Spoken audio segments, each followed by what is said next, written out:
Come check us out at C2E2 August 5th through 7th. Hope to see you there.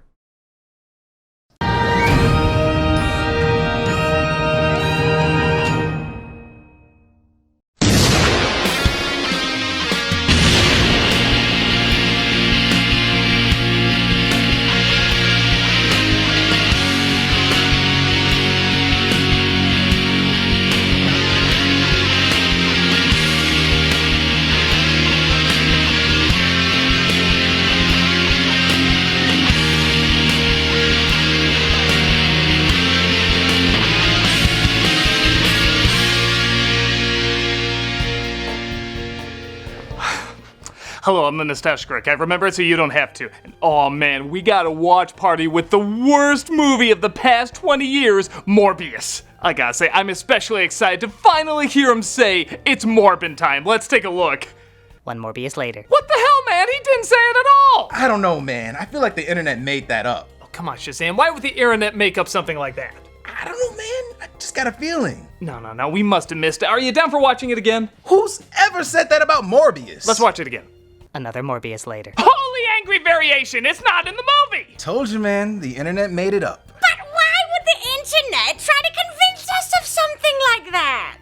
I don't know, Momo Challenge. Maybe it's how it gets its kicks. Maybe they get a laugh out of things they know don't exist, but try to convince people do exist. That's a good point, Gumbly. Please, Gumbly was my father's name. Call me Graggle. Oh, sorry, Graggle. Perhaps Morbius is so bad that it feels like a line that would be in it. That's true. I mean, literally, no other movie has been worse in decades. I mean, it blew up Canada. It ate a puppy pound. It brought back Mr. Rogers just to find something to cancel him over. Yeah, I didn't need to know that about him.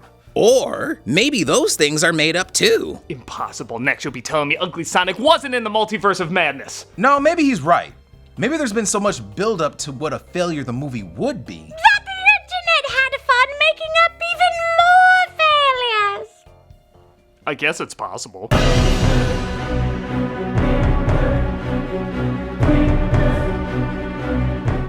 Morbius is one of the most enjoyable failures to come out in recent years. It was based on a lesser-known Spider-Man villain, didn't have Spider-Man in it, starred everyone's least favorite geek media star, and was constantly pushed back due to the pandemic. Like this was gonna be the next Top Gun Maverick, like it had to be seen on the big screen.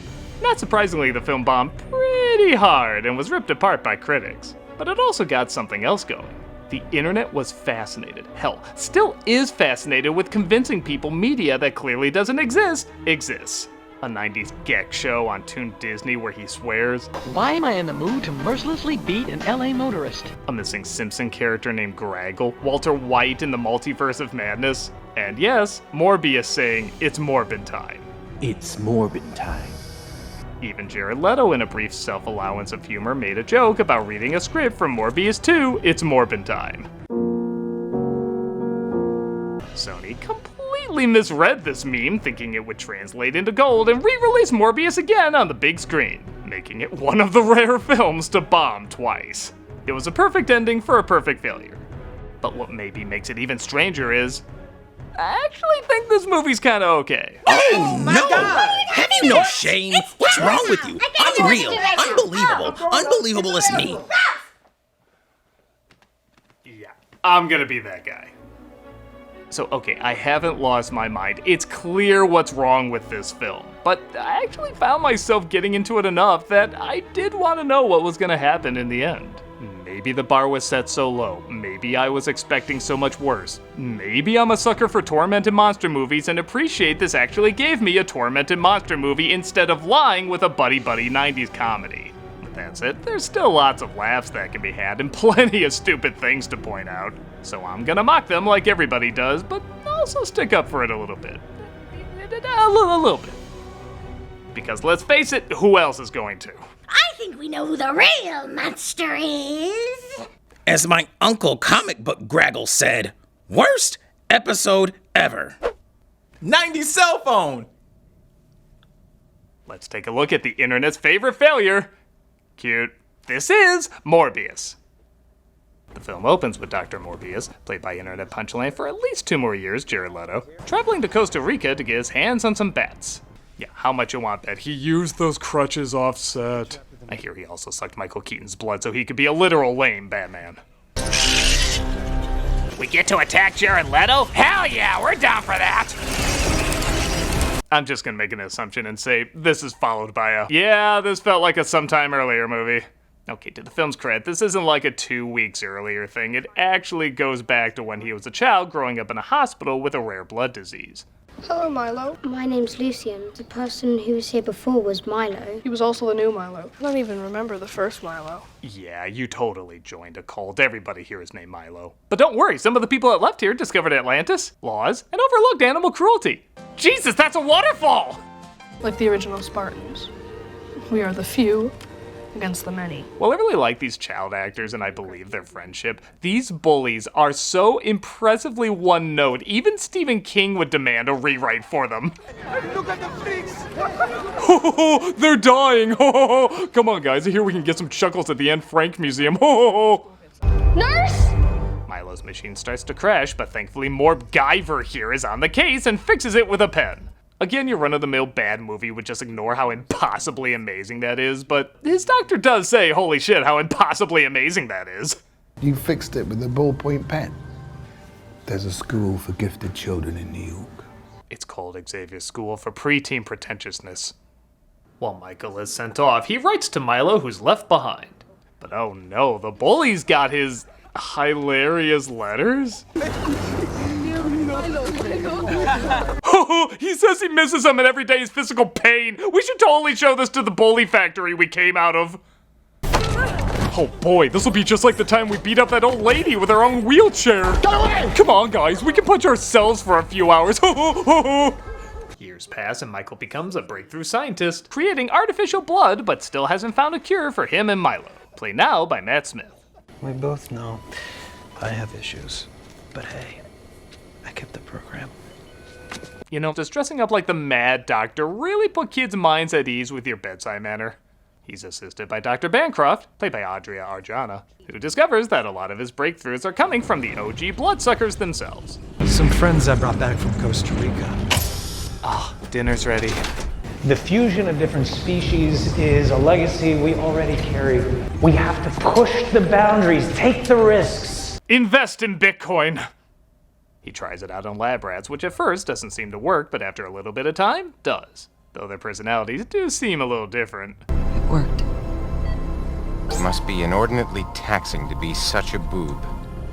We have to induce a coma before she has a stroke. But the same can't be said for the child he was working on. Or maybe can, I don't know. She never shows up in the movie again. Yeah, we should probably talk about the choppy editing that clearly cut a lot from this. On the one hand, it sticks out like, well, another Jared Leto comic book flick, with audio clearly being re-recorded when someone's mouth is off screen. Does our generous benefactor Milo know what you're actually doing here? Save my best friend Milo. And everyone else like us. With that said, it does only show what needs to be shown, focuses only on plot points and emotional moments, and results in a refreshingly short runtime. Again, unlike other chopped up Leto projects. I'll also say the thing you're not supposed to say. Jared Leto is one of the reasons this film works. What's happening? Okay. 3 days later. So after returning from the hospital, I'm confirmed to be fine and do stand by. Jared Leto is one of the reasons this movie works. Now, you're talking to a guy whose favorite performance of his is him getting the shit beaten out of him in Fight Club. Mainly because I just like seeing him get the shit beaten out of him in Fight Club. I have yet to see a performance of his that I like, and I do like this one. He treats everything first like a scientist. He's also a good friend, an awkward joker. Okay, that one writes itself. And yes, a tortured soul that could easily become pretentious, but he is a scientist first, and his reactions to everything, you can tell, is trying to put his emotions second and his research first, because, quite frankly, he has to. This could be our last chance. So what do you say? We go out with a fight? His performance is restrained, but he isn't a robot either. He has reactions that are both legit serious and comical. Coffee? Not that kind of vampire. That, and I truly buy his friendship with Milo, who he also sees as his responsibility. Is it dangerous? Should I be worried? You want me to lie to you? That would be nice, yes. It's a walk in the park on a sunny day. Yeah, not bad, eh? Even with this terrible writing with the most generic, overused dialogue. I should have died years ago. I don't want to see you get hurt. It would be a cure. At what cost? Seriously, these are 8-bit Castlevania game lines. He sells it because he seems like he really cares. It's not a great performance, but it's a good one. And considering his past, that is more than enough for me. Listen, if you start quoting The Notebook to me, I am going to stop and hobble very slowly in the opposite direction.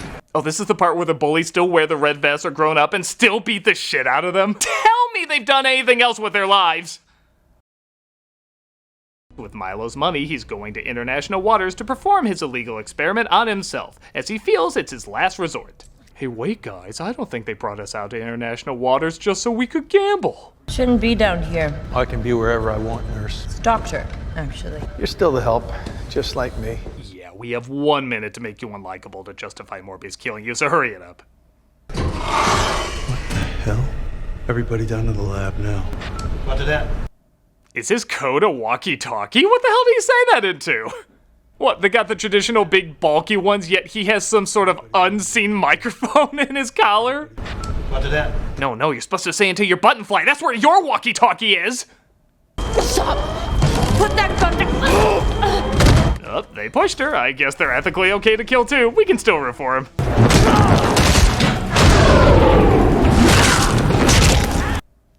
I go back and forth on the effects. Hear me out on this one. It's revealed later that he has sonar, and he has a very unique way of experiencing it. Honestly, I think the way they show this is kind of inventive, and it doesn't need to look real because it's kind of an abstract concept. But then it starts showing up on surveillance cameras, so it isn't just how he perceives it. And if that's the case, what the hell is this stuff supposed to be then? Did someone throw turpentine on the CG effects and now we're watching an inkling melt? Quick, to the dark, loud, steamy part of the ship. Nothing will happen to us there. Oh no, this guy wasn't even PG-13 to death. He was PG-13 sound affected to death. As you put together, the action scenes are very 2010s, but again, if Venom can be praised for its brilliant 90s cliches, I don't see why this can't get the same pass. At least they're not long, and they get back to the story pretty quick. Oh shit, I was supposed to have a six-pack, but somehow it gave me a butt crack. Mayday, mayday, mayday. Request immediate airlift. His transformation to slightly tolerable Russell Brand is nearly complete as he calls for help to save Bancroft and jumps off the ship. You know, vampires are famous for their super swimming. The FBI arrive, and I love the look on Agent Tyrese's face here when he puts together what his role is. 8 bodies running IDs right now, but apparently they all shop at the same mercenary supply store. He's like, ah shit, I'm the straight guy to the annoying comic relief, aren't I? Al Madrigal plays nasally flattened Jeff Goldblum here, and again, to the editor's credit, he wants him just as quickly off screen as we do. So, what hunts at night drinks human blood? Early this morning, an unmanned cargo... There, he's gone. You only have to put up with him once in a while. He's the flu shot of the film. This is probably my favorite stuff in the movie. He experiments on his new abilities like a scientist would, documenting it but also trying to push himself to his limits. I love stuff like this in monster films, especially mad scientist movies, and I legit love his fascination, fear, but also excitement over it. I have the constitution of an Olympic athlete. Increased strength and speed. That can only be described as superhuman. Maybe I can make this haircut work without uproarious laughter. Nope, can't perform miracles. I feel a kinship with these creatures. They welcome me. No, they're just thinking, don't suck his blood or you'll get all methody. Yeah, you don't want to be a meth head. He locks himself away to see how long he can go without drinking his artificial blood when Milo discovers him and he's brought up to date. I made a terrible mistake, Milo. We won't make mistakes, don't worry about it. Right, we've never made one like this before. I know, we both said yes to Morbius, but we can move on! I can move on! He can't hand over the power to save Milo because it's too dangerous and he craves real blood too much. What, so you get to live and I get to die, is that it? I need you to go. No, please, Michael, don't. I said get out! I've only seen you like this after you watch a YouTuber review Suicide Squad. Later that night at a hospital, one of the nurses is attacked and... I guess the most power-saving hospital there is. Yeah, I don't know what's up with these lights.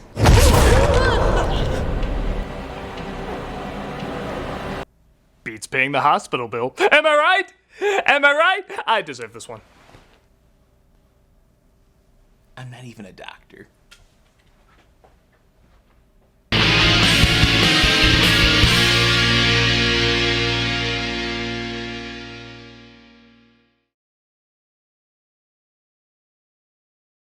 See Doug play Guardians of the Galaxy Fridays at 6 p.m. Central Time on Twitch.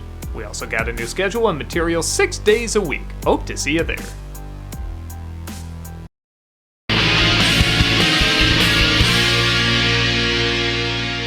The following day, finds out about the nurse's death and thinks he's to blame. Not just him, but also the Gravity Falls cops here. You've been looking for a cure for your condition your whole life. Crazy experiments, maybe on a boat. Crazy isn't a term that I would use. And it's not a boat I have, it's a ship. Oh, god damn it. We get our variety of good effects and bad effects covering up probably worse effects, but again, these scenes really don't last that long. Enough. Okay, cut to the detention complex. Holy water? What? I'm not taking any chances. That's that guy. 8 dead mercs on a boat really doesn't ruffle our feathers. I'm pretty sure they were guilty of something and happy to have them off the water. Again, justifying the Spider-Man villain as totally not a villain for some reason. God, I love this trend. Though I don't know, are we in the Spider-Man universe or the Hulk universe at this point? I'm starting to get hungry. You don't want to see me when I'm hungry. Grab a Sinister Sixers. Has to do with Spider-Man, I think. Again, though, we get to the good stuff when Milo visits and reveals something surprising. He's Kris Kringle and Kaiser Sose! Never too early. I'm really glad they didn't take forever to reveal it was him that took the serum and killed the nurse, as many other films would definitely drag that out despite how obvious it was. And again, the best scenes really are between the two of them. Oh, we heard a thud! Yes, that calls for assault rifles! Always figured that guy for a freak. Oh yeah? How's that? You've never met him? It's funny, because Jared Leto becomes so restrained in this movie, he seemingly hands over his hamminess to Matt Smith, who goes over the top in the best way. You have to stop denying who you are. It's boring. We can go anywhere. We can do anything. Let's go. Let's have some fun. He ironically becomes the scenery chewer, but I don't mean that as an insult. It legit looks like he's having a great time, and thus, we are too. Tequila to remember, whiskey to forget. Michael! Michael! Here was I thinking you were a complete arsehole. He's like Anthony Michael Hall trying to act black in Weird Science. He's so fascinatingly out of touch, how can you not love the hell out of it? I am the resurrection. Also, this is one of the few action scenes that's legit pretty fun to watch.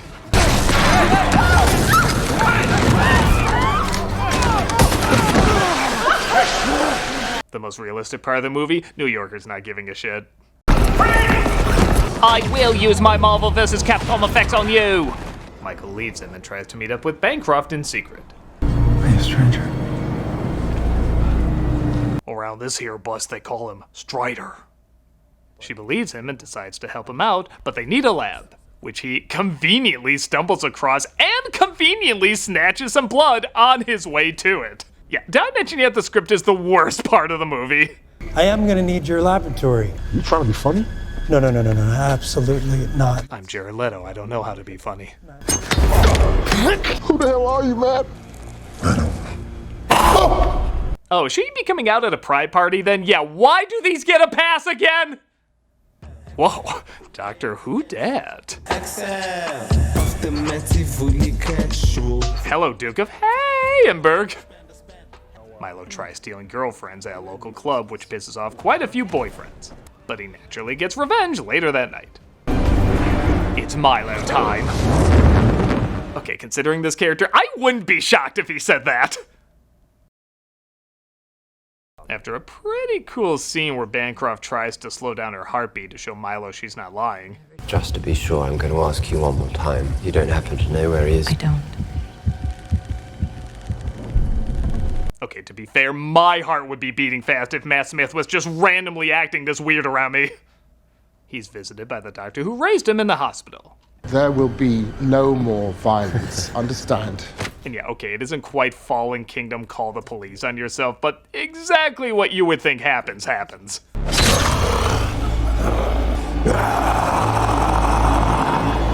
When your effects get so bad, Matt Smith's original face looks a lot more scary. It looks so cartoony, I keep expecting a cartoon scream to fly out of there.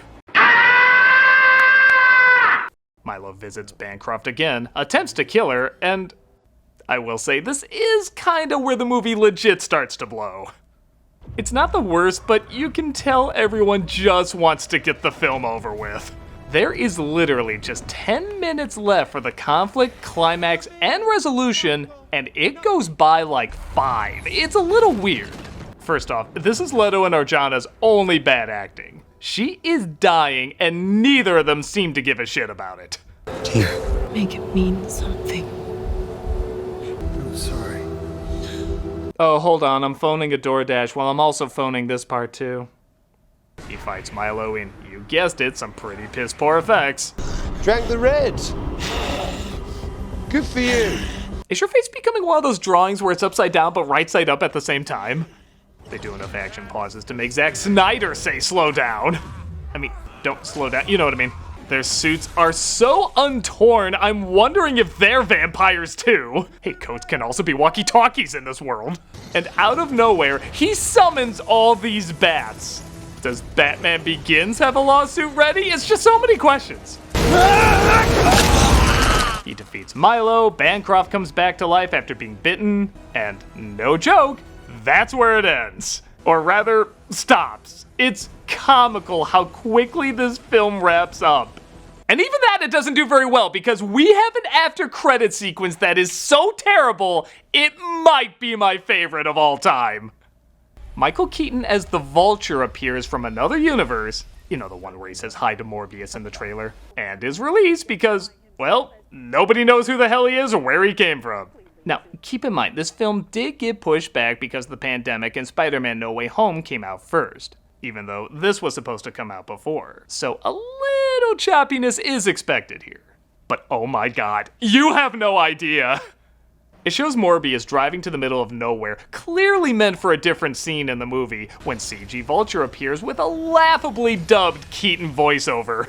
Leto's reactions so don't match what Keaton is saying, it is one of the most magical moments in cinematic history. I've been reading about you. I'm listening. Who the hell would say that when Green Goblin's parrot approaches you? I'm not sure how I got here. Has to do with Spider-Man, I think. A bunch of guys like us should team up to do some good. Intriguing. Hey Morbius, what are your thoughts on this? Intriguing. What are your thoughts on this? Intriguing. What are your thoughts on my hand going up your dead grandma's ass and using her as a puppet? Intriguing. He said intriguing, guys! He's totally reacting to what I just said!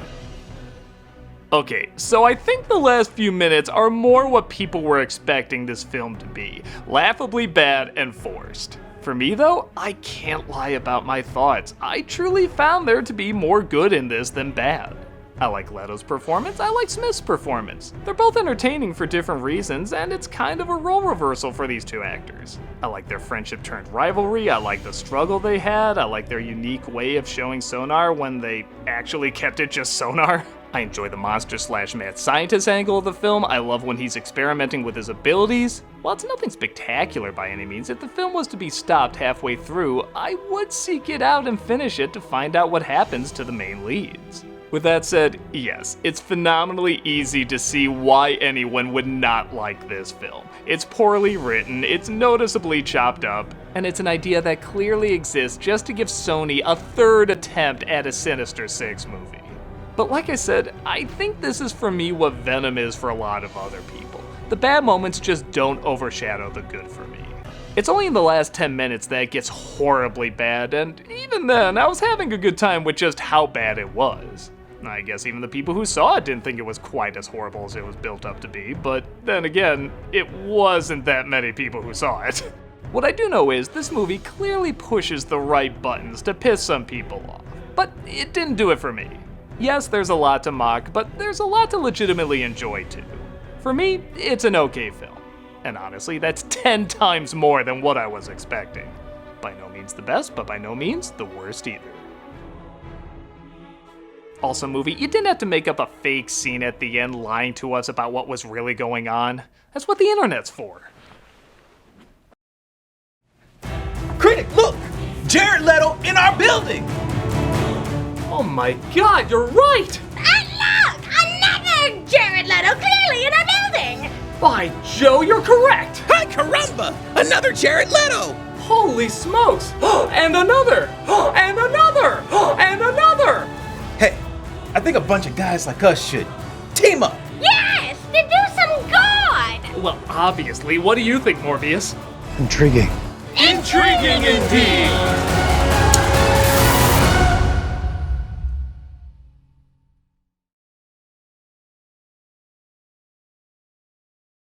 I am the resurrection. Hey everybody, Cameo for Charity is still going great, and all through the month of July, we're doing Raise a Child. Raise a Child is the nationwide leader in the recruitment and support of all prospective parents. They host free information events and parent matching events to help support growing families, and through the process of fostering and fostering to adopt, they offer resources and guidance. So if you want a cameo from me saying happy birthday or good luck or whatever, just click on the link below and the money won't be going to me, it'll be going to this wonderful organization. And even if you're like, screw your face, I don't want a cameo from you at all, well at least give this organization a look. It's got a great rating on Charity Navigator and is well worth your time. Click on the link and check it out.